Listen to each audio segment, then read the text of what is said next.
সুপ্রিয় শিক্ষার্থীরা, আশা করি তোমরা বাসায় অবশ্যই ভালো আছো এবং আমাদের যে অনলাইন ভিত্তিক ক্লাসগুলো আছে ক্লাসগুলো তোমরা অবশ্যই মনোযোগ দিয়ে করতেছো এবং আমরা যে SW বা বাড়ির কাজগুলো এই কাজগুলো অবশ্যই তোমরা বাসায় মনোযোগ দিয়ে করবা।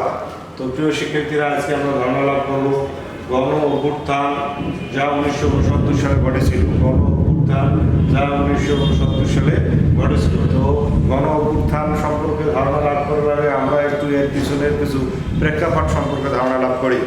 ব্রিটিশরা আমাদের এই দেশ বা আমাদের এই ভারত উপমহাদেশ প্রায় 200 বছর শাসন করেছিল।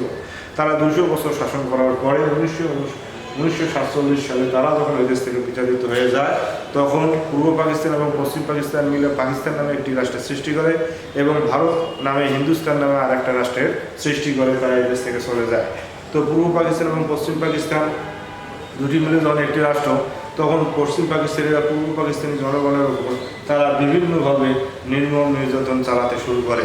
তার এই ধারাবাহিকতা, তার এই পরিপ্রেক্ষিতে তারা 1952 সালে তারা আমাদের মনের ভাষা, প্রাণের ভাষা, আমরা যে ভাষায় কথা বলি বা বাঙালিরা যে ভাষায় কথা বলে আনন্দ লাভ করে, মনের ভাব খুব সহজে অন্যের কাছে ব্যক্ত করতে পারে বা মায়ের ভাষা তারা কেড়ে নেওয়ার চেষ্টা করে এবং তারা বলে যে একমাত্র উর্দুই হবে পাকিস্তানের রাষ্ট্রভাষা। তার এই ভাষা, তাদের এই কথার প্রেক্ষিতে, তাদের এই ঘোষণার প্রেক্ষিতে বাংলার আপামর জনসাধারণ বাংলাকে মাতৃভাষা করার জন্য তারা রাজপথে নেমে পড়ে এবং তারা তীব্র আন্দোলনে জড়িয়ে পড়ে। এরই ফলশ্রুতিতে সে সময় 1952 সালে রফিক জব্বর বরকত সহ আরও নাম না জানা আরও অনেকেই তারা মৃত্যুবরণ করে। অবশেষে পাকিস্তানিরা আমাদের এই বাংলা ভাষাকে মাতৃভাষা করে দিতে তারা বদ্ধপরিকর হয়ে পড়ে। তারপরে 1954 সালে ভাষা আন্দোলনের পর থেকেই কিন্তু আমরা দেখতে পাই যে বাঙালিরা বা পূর্ব বাংলার মানুষরা বা পূর্ব পাকিস্তানের মানুষরা তারা একত্রিত হওয়ার চেষ্টা করে, বিভিন্ন পার্টিগতভাবে তারা একত্রিত হয়। তার এই ফলশ্রুতিতে আমরা একটি দল দেখি, সেটা হচ্ছে যুক্তফ্রন্ট। এই যুক্তফ্রন্ট 1954 সালে প্রাদেশিক নির্বাচনে জয়লাভ করে।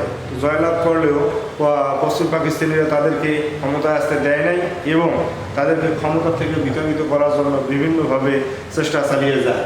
অবশেষে তাদেরকে ক্ষমতায় তারা বসতেই দিল না বা ক্ষমতায় তারা থাকতেই দিল না। তো এর ফলশ্রুতি এই যে তারা আমাদের ওপর যে নির্মম নিষ্ঠুর অত্যাচার এবং আমাদের যে ন্যায্য দাবি দেওয়াগুলো, এই দাবি দেওয়াগুলো থেকে তারা আমাদেরকে পর্যায়ক্রমে আমাদেরকে বাদ দেওয়ার চেষ্টা করে বা শুরু করে। ফলশ্রুতিতে আমরা দেখতে পাই যে 1966 সালে বঙ্গবন্ধু শেখ মুজিবুর রহমান তিনি মুক্তির সনদ, যাকে আমরা বলি 6 দফা, এই 6 দফাকে আমরা বলে থাকি মুক্তির সনদ, তিনি এই মুক্তির সনদ উপস্থাপন করে এবং এখানে বাঙালিদের মনের কথা, প্রাণের কথা এবং বাঙালিদের মুক্তির কথা এই 6 দফায় তিনি উপস্থাপন করেন। কিন্তু পশ্চিম পাকিস্তানিরা তা মেনে নিতে নারাজ, যারই ফলশ্রুতিতে আমরা দেখতে পাই যে তারা বঙ্গবন্ধু সহ আরও অনেককে গ্রেপ্তার করে এবং এই মামলার নামকরণ দেওয়া হয় আগরতলা ষড়যন্ত্র মামলা। তো আগরতলা ষড়যন্ত্র মামলা হওয়ার কারণে সে সময় দেখা যায় যে এই আগরতলা ষড়যন্ত্র মামলায় পর্যায়ক্রমে নিহত এই মামলার জনসংখ্যা এবং বাংলার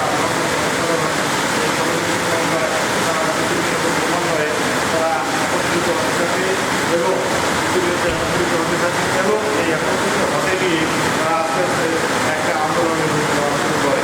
তারা পরবর্তীতে আমাদের গণঅভ্যুত্থান, এই গণঅভ্যুত্থান শুরু হয় এবং এই গণঅভ্যুত্থানে দেখা যায় যে বাংলা জনসাধারণ তারা তাদের ন্যায্য দাবি, তাদের বঙ্গবন্ধুকে মুক্তি করার পর তাদের সে সময় তারা গ্রেপ্তার ছিল, তাদেরকে মুক্তি করার জন্য তারা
যারা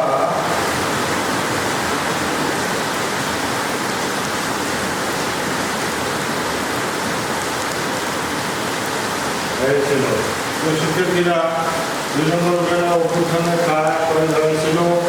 3 নম্বরের বেনা সহায়তা দাবির উদ্দেশ্য কি ছিল?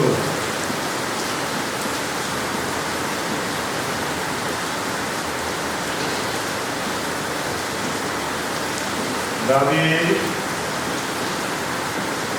উদ্দেশ্য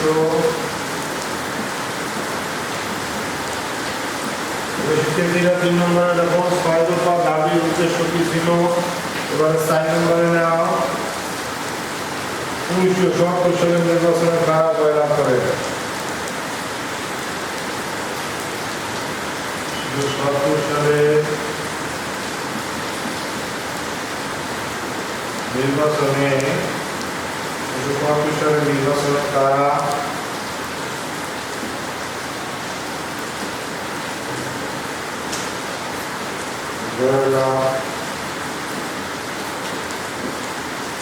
শিক্ষার্থীরা একটু মনোযোগ দিবে, শোনো।